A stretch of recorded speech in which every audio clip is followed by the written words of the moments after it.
শুনছো? নে তো ঠিকই শুনি, কিন্তু তোর কথা শুনলে পরে বিপদ হয়।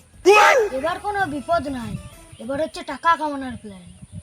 আগের বারেও কথা কইলু, সব আমার ছাগল হয়েছে চা খাইছিলু। আরে ওটা ছিল ইনভেস্টমেন্ট।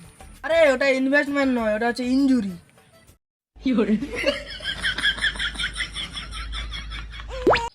এই গ্রামে একটা জিনিসের খুব অভাব, কি?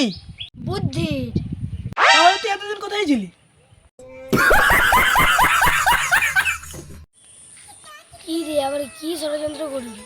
আরে কিছু না, ব্যবসার চিন্তা। তোর ব্যবসা মানে কারো না কারো সর্বনাশ। এবার একদম হালাল ব্যবসা। আগে শুনি, গ্রামের মানুষকে বুদ্ধি শেখানোর কোচিং খুলবো। কিন্তু তুই নিজেই তো অষ্টম শ্রেণীতে 3বার ফেল।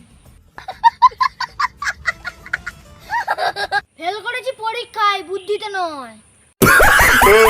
তুই কাই এলি সকাল থেকে শুধু আড্ডা দিতে নাকি? আমি বড় লোক হওয়ার প্ল্যান করছি। প্ল্যান করে যদি আজকে টাকা হইতো, রাজু আজকে মন্ত্রী হতো। আরে খবর খবর আছে, খবর। কি আছে? বাজারে নাকি ফ্রিতে মুরগি দেয় রে। সত্যি? টাকা চো।